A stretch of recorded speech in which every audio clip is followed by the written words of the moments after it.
Hi guys, welcome back.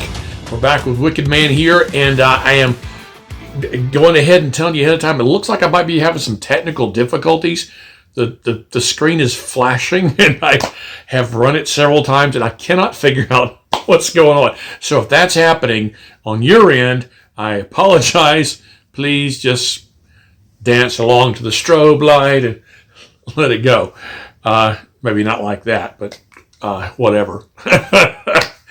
So we're continuing with now, why does God allow bad things to happen? And like I said before, it's a multi-week topic. And so I'm just going to cover this one quickly, jump right in this one. And I'm not going to quote Bible verses today. I'll be listing some of the references on some of the Bible things where you can just look them up because we're talking about specific stories. Because this is the question I hear often is, if God is a good God, why did he tell Abraham to sacrifice Isaac? And then also, if God is a good God, why did he have the Israelites wipe out the Cannanites? Okay, so those Bible references for those stories are here at the bottom where you can look at them, or they will be at the bottom where you can go read them yourself and see, because they're longer stories. I don't really want to quote the whole story, but you probably know the story if you're watching this. Abraham is promised that he'll be the beginning of the nation of Israel, and he is given a son, Isaac, meaning he'll have to have children if he's going to be the father of a nation. And then he is told by God to sacrifice his son, Isaac, on a mountain. They go there. He tells the servants, me and the lad will go up on the mountain. We will have our sacrifice with God there, and then we will come back. As they're walking up, Isaac says, "Hey, Dad, where's our lamb for our sacrifice?" And he says, Abraham says, God will supply. Now, when he gets there, he binds up Isaac, takes a knife, getting ready to do the sacrifice, and God stops him and then supplies a ram that's caught in the bush, and he releases Isaac and sacrifices him instead. A lot of people say that that's God testing Abraham to see if Abraham was going to truly be loyal and devoted. But I'm not so sure that that's accurate, because God knows what Abraham was going to do long before Abraham ever did it or was ever told to. In fact, a lot of people will say that that Abraham went with such strong faith in God that he believed that if he killed Isaac, that God would bring him back to life because he had been promised to be the father of a nation. But I don't see the evidence suggesting that, because one, the Hebrews did not believe in a bodily resurrection of any kind. And two, God could have just given Abraham another son. He gave him Isaac, and he wasn't expecting to be able to have Isaac, and he gave him to him. And so it might have been, sacrifice this one, I'm going to give you another one. Wasn't guaranteeing he was bringing Isaac back to life. And also when he says to the servants, me and the lad will come back, and then when he tells Isaac, God will supply his own sacrifice, a lot of people say that Abraham was just expecting that Isaac was going to live through this thing. The evidence also doesn't necessarily prove that, because it could have been he was lying to the servants, so the servants didn't try to say, hey, no, wait, you can't kill Isaac. And he was lying to Isaac because he didn't want Isaac to say, Dad, and then run, So I don't know that it's that. So the question is, what was it? And this is my thought. I was praying about it, and I was going, God, I want to understand this more. I don't see the answer here. And so I felt like this is what God showed me, okay? Now, you have to understand the history of what's going on at the time. All of the other world religions had gods who required human sacrifices and child sacrifices, required parents to sacrifice the children, required for slaves captured in battle to be sacrificed, required certain sacrifices of humans for certain times, like crops, and if there was a drought or famine going on. So several things like that, and many cultures were doing this. The Egyptians, the Phoenicians, Carthage, the Cannanites, the land of Ur, you may have heard of. The Harapians, the Celts, several cultures in this time frame, in this area of Europe and Asia Minor and all the Middle East, what we call it today. A lot of them were doing this. I don't want to go into all the stories of them happening. You can Google them if you like. But yeah, these cultures were doing this. They were doing the sacrifices. The Cannanites had Molech, or Moloch, depending on the spelling. Sometimes it's different. There was Kronos. There was Osiris, an Egyptian. There was a Baal worshiping. Zeus was actually even sacrificed to by human. I mean, was given human sacrifice.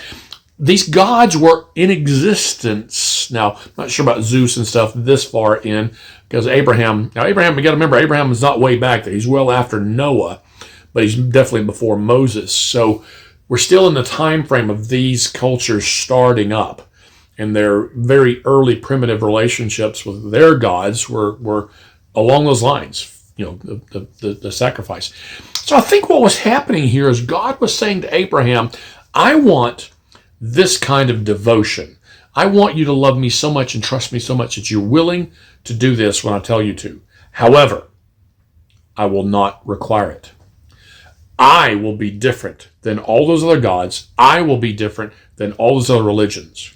I think that's kind of what was going on here. I don't think it was necessarily testing Abraham, like I said, and I don't think it was that Abraham just had this mighty faith as much. Because the evidence just doesn't point to that only. It does point to it as a possibility. Obviously, it's a possibility. But then the question is, was God really willing to put Abraham through that anguish to test that, or was it possible that God was instead teaching Abraham this? He wanted to show him this religion will be different than all others. I think that's more of it. Either way, God was not requesting something or demanding something that no other religion or no other God was doing at the time. But they were all doing this. But for the most part, every religion was doing human sacrificing at the time. So it wasn't unheard of to Abraham to hear that, my God wants me to kill my child. And so it wasn't much of a stretch. It wasn't like he said, what? You're asking for what? This was common. They knew their gods required sacrifices, and so I think that was something he was expecting. He was like, well, this is what my God required. This is what we're going to do. But I think God was saying, I am going to be different. I will be the one that supplies the sacrifice, and I will never require your children. I will never require your blood.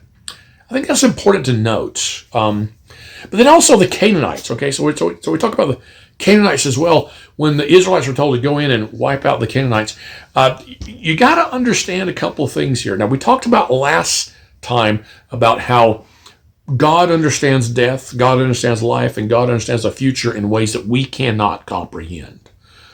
So when God says go in and kill every living creature, even the children, you have to understand that God understands death and life better than we do. Who is to say that these Canaanite children, being at this point raised by Israelites, because they'd be killing all the adults, that would be a better life for them? It would be questionable as to whether or not that's the best thing. I don't know. I'm not saying that's why. But I'm saying that God understands death better than we do. God understands life better than we do. God understands the future. He knows what these kids were going to do. He even says in the Bible many times, to do away with this, because he's trying to put away the religion and the horrible things they were doing. They worshipped a god Moloch. Moloch was is in this case there was a bronze or brass statue that was metal, and they would heat it up, and they would put their children either in the belly of it to have them boil and burn up, or in its arms while they burned this hot metal and they fried. Plutarch even writes in ancient Greek, I guess, he writes that the drummers would play the drums louder so that the parents could not hear the screaming of their children as they were being sacrificed to their God. They were doing a lot of things. God had warned them for 4 years, stop this, stop this, stop this. And they continued. and it was time to stop this. Now, people say all the time, well, if God can stop evil, why did he stop Adolf Hitler? Well, you got an issue here where, he did stop evil. And you're complaining about that as well. So which one is it? Do you want him to stop evil or not? And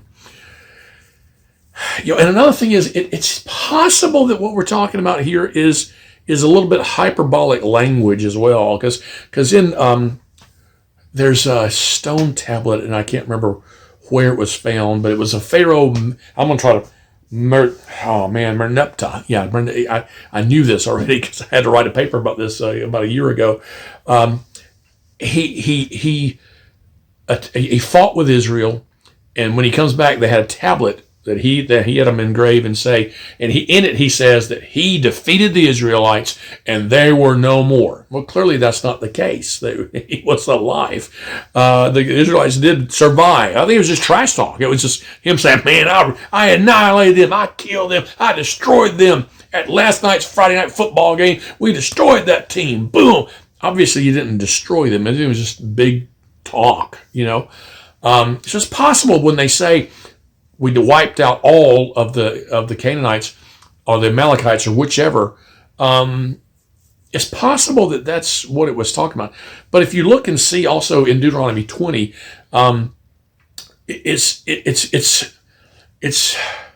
basically the rule is this: if you're coming at them and they plea for peace, you do not destroy them.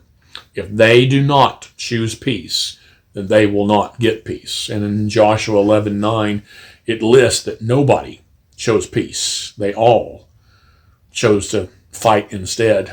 And so they chose their own course. They chose their own path. They were warned to stop.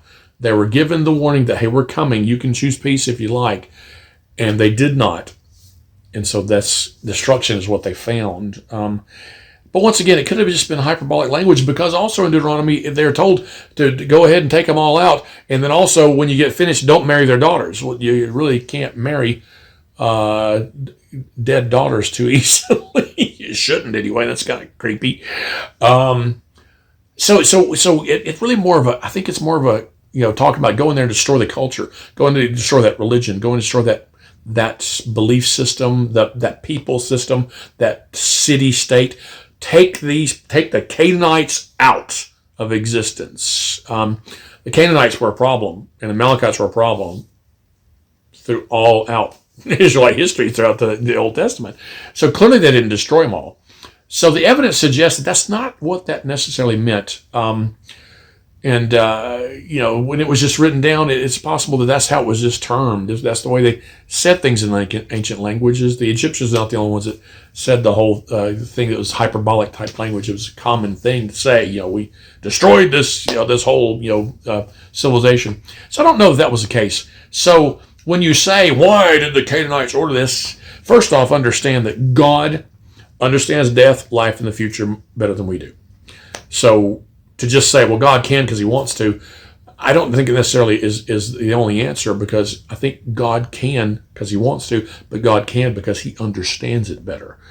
Once again, watch my part 1 of this series video and you'll see what I'm talking about by that. So one, he can and should make these choices for a time to time for us. 2, it could have been just hyperbolic language when they said these things. And 3, it was definitely teaching the lesson to show that this religion will be different, and we need to put down those religions that are doing these horrible things. We are stopping these terrible, terrible things. Last off, and this is getting longer than I wanted to do, is some people may say, well, if you're saying that, it's good for these children to have died instead of live, because who knows if their life would have been better, then why are you against abortion? Here's the thing. Abortion is different in this right here. Humans are choosing abortion. God was choosing the judgment. 2 different things. Humans can't play God. Only God gets to choose that. So that doesn't really cover that for you. Anyway, hey guys, share these videos for me. Do me a favor. Share the videos. There's several videos. I've got 30 videos now on Wicked Man, and I've posted this a couple of times. People who are hurting ask questions about God. They say, why are you allowing this? How can I really trust you? I don't even know if I believe in this anymore. That is the time of crisis for them. They need these kind of answers. I'm asking you to help me. And understand that I'm just coming to them like regular people. I'm not coming to them any special. Just coming to them as a wicked man. See you next time.